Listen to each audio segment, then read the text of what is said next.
Exploring Idaho, the monthly adventure showcasing our state's unique people and places, is brought to you by Albertsons, your local Ford dealers, West One Bank, Idaho Department of Commerce, 7 regional travel committees, and KTVB, Channel 7. Let your favorite chair become a front row seat to adventure as we take you exploring Idaho.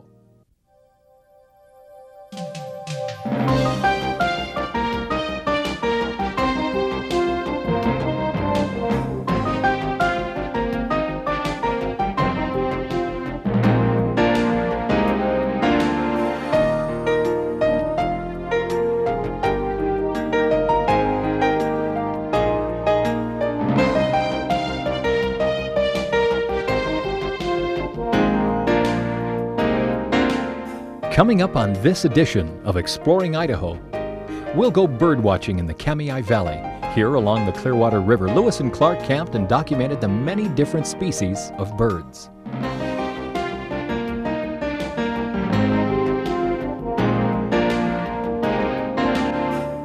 Also, we'll travel to the Snake River in south central Idaho to experience up close the cascading springs that rush from the canyon walls.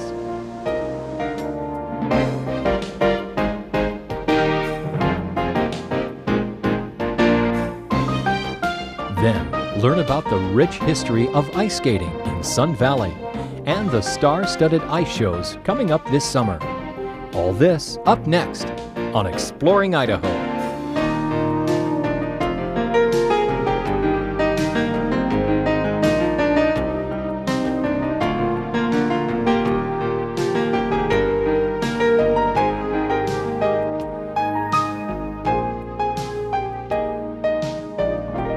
Hello, welcome to Exploring Idaho. I'm Dee Sarton, sitting 2,700 feet above Lewiston, the first stop of a special program that will take you to 3 different parts of our state.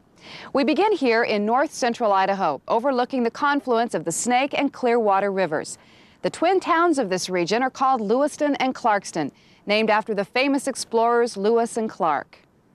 They passed through here after spending quite a bit of time further up the Clearwater River near what is now the town of Kamiah. On their return trip, they again stayed in the Kamiah area and made special note in their diaries of the numerous birds and animals they found there. Though the region is no longer a vast wilderness, Kamiah and the Clearwater River are still a haven for wildlife and a great place to go bird watching. You just can't believe the number of birds and the kinds of birds that are here. There's a pair of rough-wings on a limb there near the edge of the slough. For wildlife biologist Dan Davis, there's no place he'd rather be than the Clearwater River Valley near Kamiah. See what else we can find here this morning. There's an American goldfinch, a little seed-eating bird, and they're early. Some of them winter over here, but they migrate in. Every spring, this area becomes a bird watcher's paradise. That means Dan will be spending many long hours looking through his scope for a closer look at the numerous birds and other wildlife that live here. As a matter of fact, we might even be able to see a beaver or muskrat. For Dan and many others, this is a very special place. The lush valley is the ancestral land of the Nez Perce Indians and is now part of a National Historic Park. That pile of rocks there, to most folks, is a very sacred ground to the Nez Perce tribe, which is considered to be their origin point, the heart of the monster. Each year in the past 10 years or so, we've noticed a goose that nests right on the top of it. The goose probably doesn't have any idea what it's nesting on, but a very sacred piece of ground to the Nez Perce tribe. You get a cultural experience along with the birding. Lolita Brown is an avid bird watcher and an historian for the city of Kamiah. When she looks out over this river valley, her imagination takes her back in time. I come out here to feel a kinship with an Indian lad who might have sat on this rise and watched the ducks on the river, the geese flying by, the great blue herons. It's a very quiet area that you can sit and put yourself in the place of that Indian boy or Indian girl who found solitude here. It really gives you a feeling of walking in the past, because there's an awful lot of history, an awful lot of both Indian and non-Indian history in this valley. You'll even find interesting notations about this area in the journals of Lewis and Clark. In the spring of 1806, the explorers spent many days with the Indians here, preparing for their journey home. In his journal, Lewis makes reference to the river and woodlands where bear and deer could be found, the high hills to the east and north, and the fine grass for grazing their stock. When Lewis and Clark came, one of their major purposes of their journey was to document the flora and fauna that were in the area. And so it had a value. It was a very important value to their life. And to Lewis and Clark and to the Nez Perce tribe, wildlife was an integral part of their daily experience. Today, the Kamiah Valley offers you the opportunity to see the same kinds of birds that Lewis and Clark found here. Most folks didn't even believe that we had snipe around. See its long beak that's used for getting insects out of the deep mud. We've just spotted a rufous-sided towhee. It's got a beautiful red eye and some rufous-colored sides, and that's how it gets its name, the rufous-sided towhee. The natural beauty and fascinating history of this valley is an inspiration to many who live here. The hooded merganser. First one I've seen this spring. Sitting there just preening himself and looking smart. I don't think he's fishing. Lauren Kettle enjoys bird watching along the Clearwater River so much, he wanted to share this wonderful place with others. So about 3 years ago, he designed and built a trail along the river's edge. He often comes here to check on his handiwork and watch the birds and animals that live near the river. I enjoy the privilege of watching them, like any good bird watcher. I like to tell people about it and see how many will come down and enjoy what I enjoy and see what I see and watch what I watch, maybe. There's so much to appreciate in this unspoiled landscape, from its enchanting history to the cool river and its beautiful songbirds. To me, they mean color, they mean health, that the environment is healthy, that the air is clear, that there's something here for them, so there's something here for us as well. Here, somehow, there's a remnant piece of the natural environment left, fully intact, as it was back then. And that experience comes through, just like when these hills, when you look at them, somehow, and it's hard to express, but somehow you get a feeling and a sense that they're talking to you, that you can hear the voices, you can hear the drums, and you can almost see the tents when Lewis and Clark stood right here.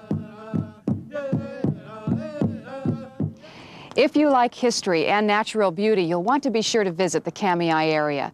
Now don't go away, because when we come back, I'll meet you down the road at Shoshone Falls in south central Idaho. Still to come, touring the Thousand Springs area of the Snake River Canyon.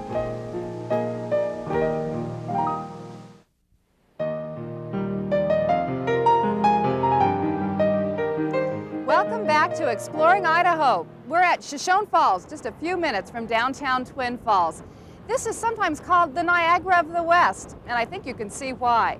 The mighty waters of the Snake River plummet over 200 feet past massive rock formations. This beautiful waterfall actually plunges 52 feet farther than the famed Niagara. The sheer Snake River Canyon walls and the thundering Shoshone Falls, quite a combination. Now from here, you can take a short drive to the Hagerman Valley in south central Idaho and follow the Thousand Springs scenic route.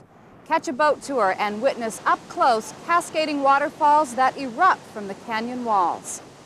On a scale of 1 to 10, this is 11. This is a real pretty waterfall here. And the main beauty is you can get so close to it and just feel the spray hitting you in the face. bubbles up right out of the ground about 2 miles from here, and it's just a beautiful area. But the people really like it. Russell Lemoyne of Thousand Springs Tours thinks this part of the Snake River Canyon is one of the most scenic places in Idaho.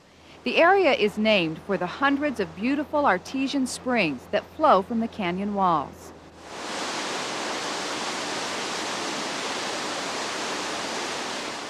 These sparkling cascades are all part of a giant underground reservoir that flows for hundreds of miles through the Snake River Plain.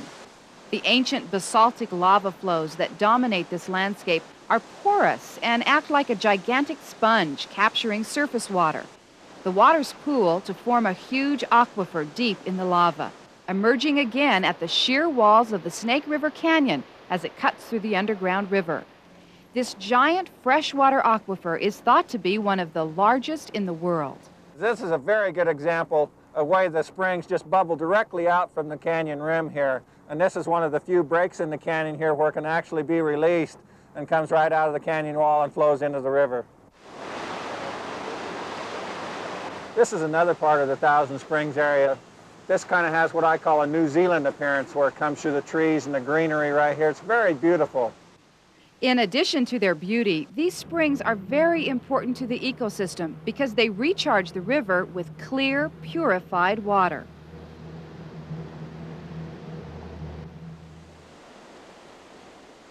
John Lemoyne was born and raised in this area, and he's concerned about the recent decrease in the amount of water flowing from the springs. The spring system puts about 6,000 cubic feet per second into the river. The whole system is viable only because you have this spring flow in here. It's vital, not only for the people that depend on it, but everyone else downstream. You surely wouldn't want to see anything happen to it. Wildlife also depends on this area. A nearby island is a safe haven for a rookery of great blue herons. The great blue heron mate for life, and they reuse these nests year after year. Really interesting to watch these birds through the years. Matter of fact, it looks like that great blue heron right on that single nest looks like that she has a baby in that nest. This is one of my favorite stretches of the river. Come up here early in the morning and there's lots of herons and waterfowl, ducks and geese on the river. And it's just so peaceful up here. It's just like you're in a different world. As we travel upriver, the grandeur of this area unfolds. Ahead lies the tabletop ridges of Blind Canyon and Box Canyon. Here we'll enter a large natural amphitheater shaped by the forces of nature. Headed into Blue Heart Springs area here. This is a natural artesian spring that bubbles up right from the floor of the river. I'll be able to pull right over the top of it and you'll see the sand just percolating. Just beautiful. From the crystal blue pool of spring water to the dazzling waterfalls, we find breathtaking beauty everywhere. Thousand Springs is a unique place where nature can be seen in all its glory. These cascading waters are a special gift for us all to enjoy. Oh, what a nice place to visit. And spring is an especially good time because the falls are at their best. We'll be right back. Up next, summertime on ice in Sun Valley.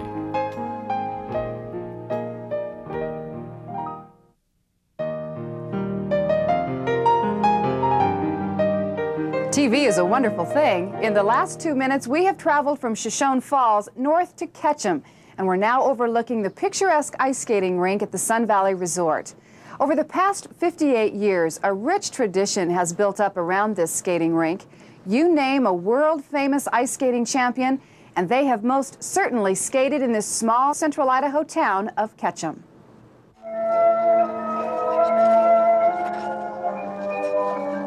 The beautiful Sun Valley Lodge is the backdrop for the only year-round outdoor ice skating ring in the country.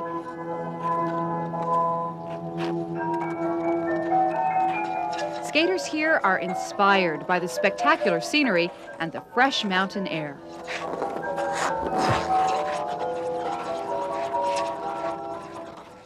This setting has been attracting people from around the world since the resort was built back in 1937. The brainchild of railroad tycoon Averill Harriman, Sun Valley was to become the first destination ski area in the United States. The Grand Resort became the winter playground for scores of famous Hollywood stars. The first Sun Valley ice shows featured hotel staff workers and guests who were given a costume and a pair of skates to perform. At about the same time those shows were getting started, the queen of ice skating, Sonia Henne, had just won her third Olympic gold medal. In the late 30s, she began her movie career and skated into the hearts of millions with the filming of the movie Sun Valley Serenade. The popularity of ice skating quickly soared to new heights.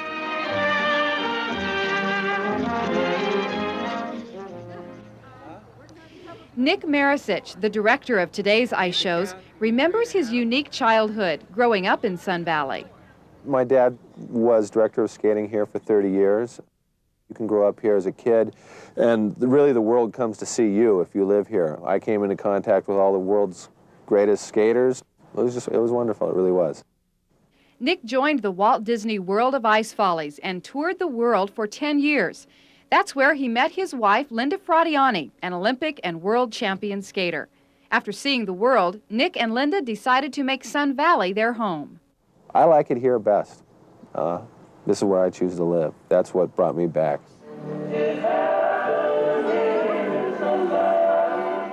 And each year, the stars keep coming back to this famous rink as well. The original tradition of the annual Sun Valley Ice Show continues to bring in the world's best skaters. Gia Gadat is the choreographer and artistic director for the Sun Valley Ice Show. 1, 2, 3, 4, double, 1. She and local student performers work weeks in advance getting ready for the annual summer season. Okay, let me also you try it double time. Some of the local skaters will get a chance to perform with the professional skaters in some of the production numbers. We're getting started on the choreography early so they can get a feel of it before all the professional skaters come in. For us to be out here in the summer, skating outside is just incredible. You come here for a vacation and then you can get introduced to skating. A lot of the little kids see the professional skaters out there skating and they decide that's what they'd like to do. And that's how it was for Trina Pierre, who has skated in the ice shows since she was a little girl. We came for vacation to ski, and I saw the ice rink outside, and I always loved watching it on television.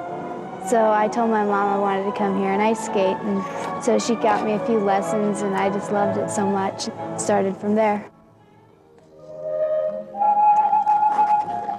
The illusion of skating is that it looks so simple. To be floating across the ice, jumping and spinning, looks so effortless. The fact is, it takes years of dedication, hard work, and commitment. Each skater has their own special reason for making that sacrifice.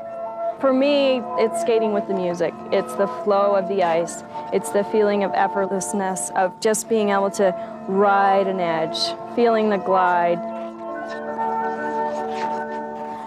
If you're really connected to your performance, you're really not thinking about anything. You're really just one with the music and one with your skating. It is a lot of work, but when the performance goes well, it's very satisfying. Gia's hard work this spring is setting the stage for one of the busiest summer skating seasons ever.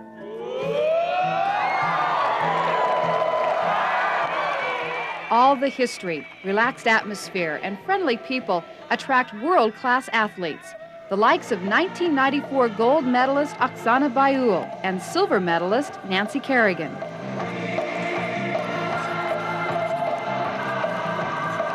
Scott Hamilton, four-time U.S. and world champion and an Olympic gold medalist himself, always steals the show. Christy Yamaguchi will be back too. She loves performing in Sun Valley. She says summer nights on Sun Valley ice are her favorite. These incredible skaters and more will be here this summer. The show that we do in the summertime is the best show of its kind in the world. There's no other show anywhere that brings in the people and the cast that we do, and here in central Idaho, anybody can come see the best skaters in the world. So be prepared for a magical evening of music, lights, gorgeous costumes, and shimmering stars in the sky and on the ice. The summer ice skating season begins June 11th, and if you would like more information, I'll tell you how to get details next.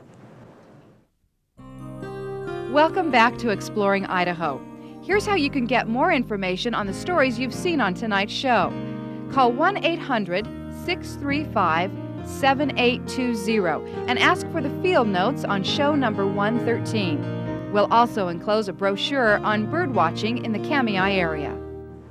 We began our show in north central Idaho, and we'd like to take you back to the Palouse. The spring rains are greening up the rolling hills, and as we close, take a look at the stately old barns that grace the landscape. We'll see you again next month.